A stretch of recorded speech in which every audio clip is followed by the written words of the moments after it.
గణపతియే నమః. స్వర్ణలక్ష్మీ నమస్తే అస్తు. పరబ్రహ్మ స్వరూపిణి రాజ్యం దేహి ధనం దేహి సర్వకామాంచ దేహి మే. ప్రతి ఒక్కళ్ళకి స్వర్ణలక్ష్మి అమ్మవారు బ్రహ్మ జ్ఞానాన్ని ఇవ్వాలని, తద్వారా ప్రతి ఒక్కళ్ళు ప్రతి నిమిషము చక్కగా నవ్వుతూ హ్యాపీగా ఉత్సాహంగా ఉండాలని, అలానే కొన్ని సందర్భంలో మనకు నచ్చినవి వస్తాయి, కొన్నిసార్లు కొంచెం లేటుగా రావచ్చు. అలానే మనకు నచ్చిన వాళ్ళు కొన్నిసార్లు మన దగ్గర ఉండవచ్చు, కొన్నిసార్లు దూరంగా ఉండవచ్చు.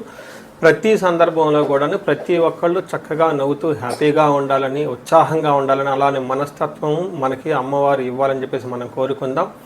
అంతేకాకుండా అమ్మవారు మనకి ధనాన్ని ఇవ్వాలి, ఐశ్వర్యాన్ని ఇవ్వాలి, సర్వకామాంచ సిద్ధి, అనుకున్న ప్రతి కొరకు కూడా నెరవేరాలి.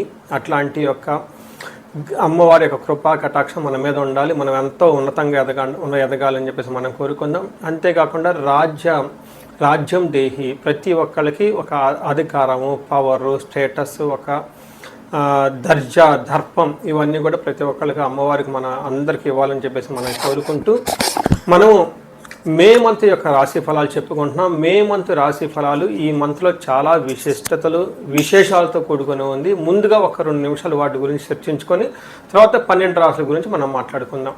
ఈ మాసం మనకు వెరీ ఇంట్రెస్టింగ్గా పౌర్ణమితో స్టార్ట్ అయ్యి ఈ మాసం అంతా అంటే మే మంత్ అంతా పౌర్ణమితో స్టార్ట్ అయ్యి పౌర్ణమితో ఎండ్ అయిపోతుంది. మనం చూసుకుంటే ఇందులో వైశాఖ మాస పౌర్ణమితో స్టార్ట్ అయ్యి జ్యేష్ఠ మాస పౌర్ణమికి మనకి మే మంత్ అంతా ఎండ్ అయిపోతుందని గమనించుకోవాలి.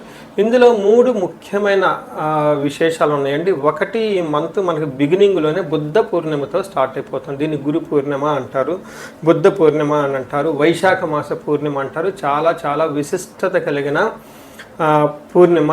పర్టికులర్గా గురువుకు సంబంధించి, చంద్రుడికి సంబంధించి ఎవరైనా కనుక దోషాలు ఉంటే ఆ రోజున మెడిటేషన్, ధ్యానం చేస్తే చాలా బాగుంటుంది. కొన్ని వైష్ణవ టెంపుల్లో విష్ణుమూర్తికి కళ్యాణ మహోత్సవం కూడా జరుపుతూ ఉంటారు. చాలా చోట్ల జాతరలన్నీ జరుపుతూ ఉంటారు. ఒక వెరీ ఇంట్రెస్టింగ్, చక్కగా బాగా ఎంజాయ్ చేయవలసిన పౌర్ణమి వైశాఖ మాస పౌర్ణమి. తర్వాత మనకి 12 తారీఖు హనుమత్ జయంతి ఉంది. ఇది చాలా చాలా ముఖ్యం. పర్టికులర్గా ఏలినాటి శని ఎవరికైతే ఉంటుందో, తర్వాత కుజుడు అనుకూలంగా ఎవరికైతే ఉన్నారో వీళ్ళు ఈ హనుమత్ జయంతిని చక్కగా జరుపుకోవాలని నేను కోరుకుంటున్నాను. ఆస్ట్రాలజికల్గా అంటే జ్యోతిష శాస్త్రం ప్రకారం ఒక ముఖ్యమైన విషయం ఉందని అందరికీ బాగా తెలిసింది. కర్తరి అంటారు. అంటే సూర్యుడి కృతికా నక్షత్రంలో ప్రవేశించిన తర్వాత సూర్యుడి యొక్క తీవ్రత చాలా అధికంగా ఉంటుంది కాబట్టి ఈ 13 రోజులు 15 రోజులు కర్తరే అంటారు. ఈ రోజుల్లో ఎక్కువగా మంచి పనులు చేయకుండా నిషిద్ధం అని చెప్తూ ఉంటారు. అంటే ఈ మాసంలో కర్తరి వచ్చేటప్పటికి 11వ తారీఖున కర్తరి స్టార్ట్ అవుతుంది, 28వ తారీఖు కర్తరి ఎండ్ అయిపోతుంది అనమాట. ఈ ఉన్న మధ్యలో 15-16 రోజులు మనం చూసుకుంటే కర్తరి అంటారు. ఈ కర్తరిలో జనరల్గా బావులు తవ్వటాలు, తర్వాత వ్యవసాయానికి సంబంధించిన పనులు స్టార్ట్ చేయటాలు, వివాహాలకు సంబంధించి లేదా కొంచెం గృహప్రవేశాలు లాంటివి చేయకుండా ఉంటే మంచిది. అయితే ఈ కర్తర ఆధ్యాత్మికానికి సంబంధించిన పనులు చేయడానికి చాలా చాలా యోగ్యతనిస్తూ ఉంటుంది. హోమాలు చేసుకోవచ్చు, విద్యారంభం చేసుకోవచ్చు, చాలా మంచి పనులు ఆధ్యాత్మిక సంబంధించిన ఎలాంటి పనులైనా చక్కగా చేసుకోవచ్చు. అలానే ఇంటికి సంబంధించిన పనులు, పాత ఇంటికి సంబంధించిన పనులు అవన్నీ చక్కగా చేసుకోవచ్చు. ఆల్రెడీ అంతకుముందు వివాహానికి సంబంధించిన పనులు చేస్తుంటే ఈ టైంలో కూడా కంటిన్యూ చేసుకోవచ్చు. అయితే కొత్తగా మాత్రం కొన్ని విషయాలు మాత్రం చేయకూడదని చెప్తుంటారు. సో ఇందులో ఇంతే కాకుండా జ్యోతిష శాస్త్రం ప్రకారం 4 గ్రహాలు ఈ మాసంలో కూడా మారుతూ ఉన్నాయి. ఇది కూడా ఒక ముఖ్యమైన విషయం. మనం ఇక ముందు వీడియోలో ఈ 4 గ్రహాల యొక్క ఇంపాక్ట్ ప్రతి రాశికి ఎలా ఉందో మనం తెలుసుకుందాం.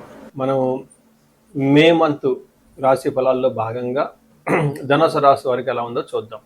ఇందులో ఉన్న ఫస్ట్ నక్షత్రాలు చూస్తే మూల 1, 2, 3, 4 పాదాలు, పూర్వాషాఢ 1, 2, 3, 4 పాదాలు, ఉత్తరాషాఢ ఫస్ట్ పాదం అంతా ధనుసు రాశిలో ఉంటారని గమనించాలి.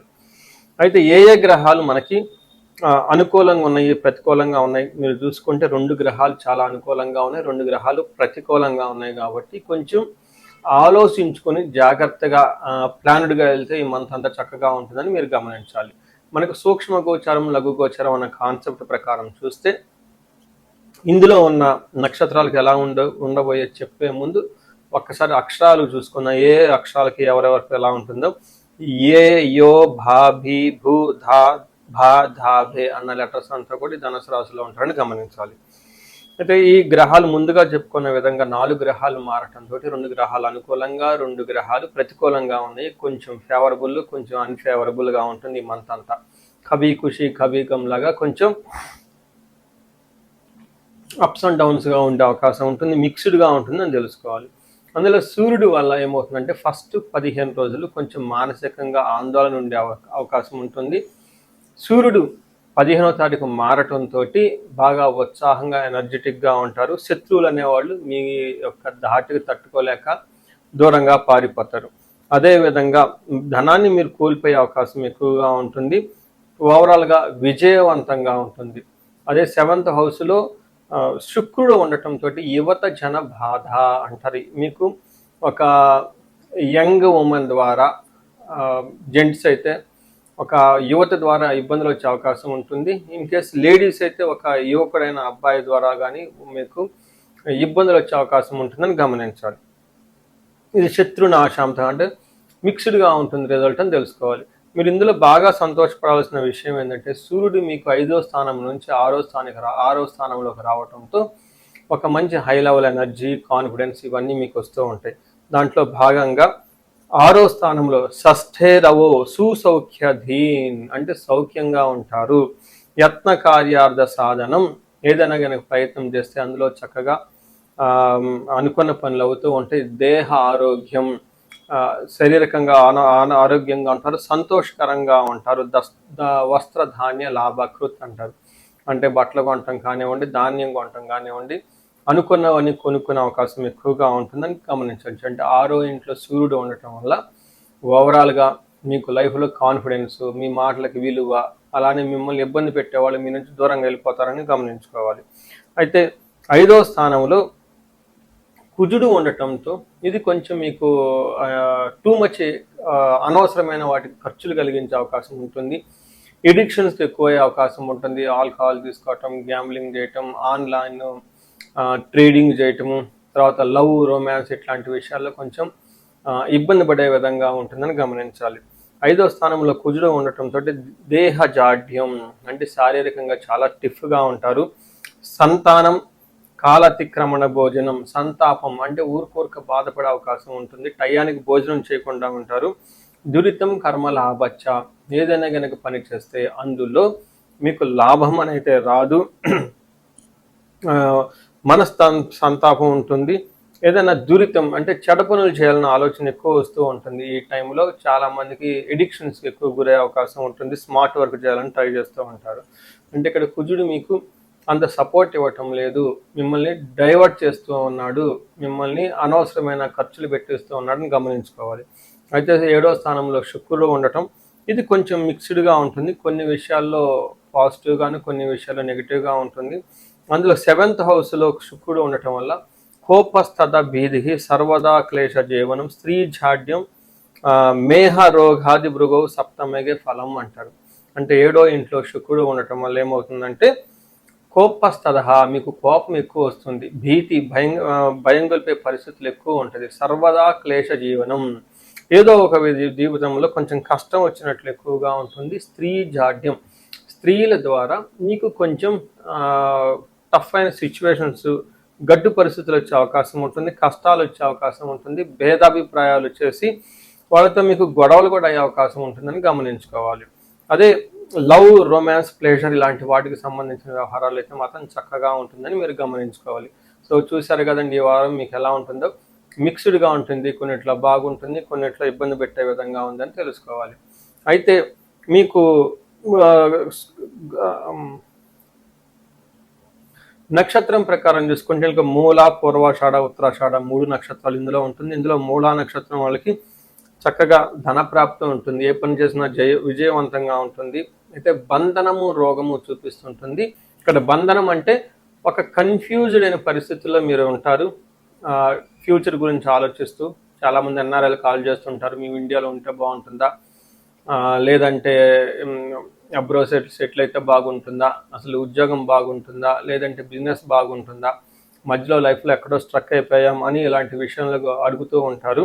అంతా బంధనము, లేదంటే మల్టీ సోర్సెస్ ఆఫ్ ఇన్కమ్ ఉంటుంది, లేదంటే గవర్నమెంట్ ఆఫీస్ జాబ్కి ఒక 3-4 సంవత్సరాల నుంచి ప్రిపేర్ అవుతున్నాము, ఇప్పుడు ప్రిపేర్ అయితే బాగుంటుందా లేదా, అసలు వస్తుందా లేదా, ఇలాంటి విషయాలు తెలుసుకునే ఒక కన్ఫ్యూజన్ అనే పరిస్థితుల్లో ఉంటారు. కాబట్టి దీనికి బెస్ట్ ఆన్సర్ మీ హారోస్కోప్లోనే ఉంటుంది. అది ఒక్కసారి చూపించుకుంటే చాలా బాగుంటుంది.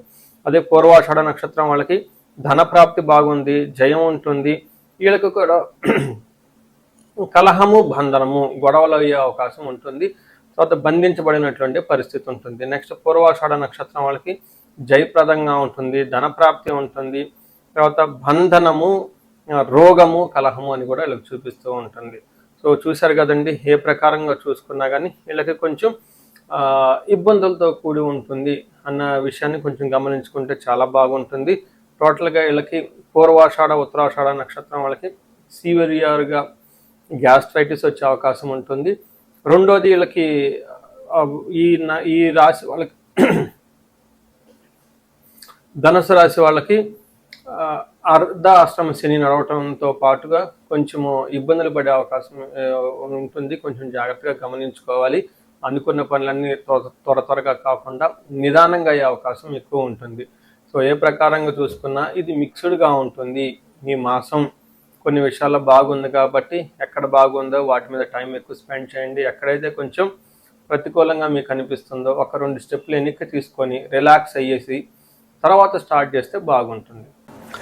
ఈ రాశి వారికి ముఖ్యంగా ఎవరైతే ఏజ్ 35 నుంచి 45 మధ్యలో ఉన్నారో వాళ్ళకి ఒక రీసెర్చ్ గ్రూప్ లాగా స్టడీ చేస్తున్నాను నేను. ఎవరికైనా గనక ఆర్థికంగా ఇబ్బందులు పడిపోతూ ఉంటే స్వర్ణలక్ష్మి విశేష హోమం అని ఉంటుంది, దాన్ని చక్కగా జరిపించుకోండి. తద్వారా మీకు బహుముఖ ఆదాయము, వనరుల ద్వారా వచ్చే అవకాశం ఉంటుంది. మల్టీ సోర్సెస్ ఆఫ్ ఇన్కమ్ వస్తుంది. అంతేకాకుండా భార్యాభర్తల మధ్య చాలా చక్కగా అన్యోన్యంగా ఉండాలి, అభివృద్ధి జరగాలనుకున్నప్పుడు అన్యోన్య దాంపత్య పాశుపత అభిషేకము లేదా విశ్వావసు గంధర్వరాజ అభిషేకం అని ఉంటుంది, దాన్ని చక్కగా జరిపించండి. అంతేకాకుండా చాలాసార్లు మేము చండీ హోమాలు ఎక్కువ జరిపిస్తూ ఉన్నాము. లాస్ట్ మంత్ చూసుకుంటే చాలా చండీ హోమాలు చేశాము. ప్రతి ఒక్కళ్ళకు కూడా శత్రు బాధలు ఉన్నా, లేదంటే కోర్టు వ్యవహారాల్లో సరైన అట్టిడు కాకుండా మధ్యలో ఆగిపోతున్న, మీరు ఆఫీసుల్లో ఒక మంచి మేనేజర్ లెవెల్ పొజిషన్లో ఉండి సీనియర్ పొజిషన్లో ఉన్న, మీ మీద ప్రమోషన్ రాకుండా అడ్డుపడుతున్నా, వేరే వాళ్ళు మేము కావాలని ఇబ్బంది పెడుతున్నా కానీ ఇలాంటి వాళ్ళు చండీ హోమం చేయించుకున్నా, అలానే రాహు దశ ఎవరికైతే నడుస్తుందో వాళ్ళంతా రాహు అంతర్దశలో వాళ్ళు ఉన్నారో చండీ హోమం చేయించుకుంటే చాలా బాగుంటుంది. అంతేకాకుండా ఇది పిల్లలకి అకాడమిక్ టైం కాబట్టి మనకి విద్య బాగా రావటానికి మనకి 3 రకాల దేవతలను ఉపాసన చేస్తూ ఉంటారు జనరల్గా. హయగ్రీవ స్వామి, మేధా దక్షిణామూర్తి, నీలా సరస్వతి. మీ యొక్క ఇండివిజువల్ యొక్క జాతకం చూపించుకొని ఒక్కసారి ఆ యొక్క మీ యొక్క జాతకానికి అనుగుణంగా ఏ దేవతలకు సంబంధించిన ఉపాసన చేస్తే బాగుంటుంది, ఆరాధిస్తే బాగుంటుందో తెలుసుకొని తద్వారా ఆ యొక్క దేవతలకు పర్టికులర్ మేధా దక్షిణామూర్తికి మూలమంత్ర జపము, హోమము, దానాలు ఇవన్నీ చేసుకుంటూ ఉంటే అకాడమిక్స్లో పెర్ఫార్మెన్స్ వచ్చే అవకాశం ఎక్కువ ఉంటుంది. ఇవి కాకుండా మీకు ఎలాంటి సమస్య ఉన్న, కాలసర్ప దోషం ఉన్న, పర్టికులర్గా వివాహానికి ఇది మ్యారేజెస్ టైం కాబట్టి మీకు 28 సంవత్సరాలు 27 వచ్చి ఇంకా వివాహం పోవట్లేదంటే ఖచ్చితంగా ఏదో ఒక దోషం ఉంటుంది. అవన్నీ చూపించుకొని పరిహారాలు చేయించుకుంటే తీవ్రతను బట్టి చక్కగా పెళ్ళే అవకాశం ఎక్కువ ఉంటుంది. ఇవి కాకుండా మీ లైఫ్ అప్పటిదాకా 35 ఇయర్స్ వరకు చాలా బాగుంది, మాకు 35, 45 మధ్యలో ఉండి అనుకోని విధంగా మేము మధ్యలో కెరీర్లో ఆగిపోయాము, స్టాగ్నేషన్ పీరియడ్ వచ్చింది, కన్ఫ్యూజన్ వచ్చింది, ఎటెల్లలో అర్థం కావట్లేదు అనుకున్న వాళ్ళు ఒక్కసారి జాతక చక్రం చూపించుకొని ఎందుకు ఇది వచ్చింది, దానికి ఏమన్నా శాపాలు ఉన్నాయా, లేదంటే ఏమన్నా గ్రహ దోషాలు ఉన్నాయో తెలుసుకొని ఆ శాపాలు, ఆ గ్రహ దోషాలు తీసేసుకుంటే లైఫ్ 10 ఖచ్చితంగా ముందుకెళ్తూ ఉంది. ఇంకా ఒకటి, ఎవరికైతే ఏలినాడు శని, అర్ధాశ్రమ శని, తర్వాత అష్టమ శని నడుస్తూ ఉందో వాళ్ళందరూ కూడాను చక్కగా సంపూర్ణ శాంతి పూజలు చేయించుకోవాలని చెప్పేసి, మీకు ఎలాంటి సమస్య ఉన్నా కానీ దానికి చక్కటి పరిష్కారం ఉంది. ఎలాంటి కన్ఫ్యూజన్ ఉన్నా దానికి పరిష్కారం మీ జాతకంలోనే ఉంది.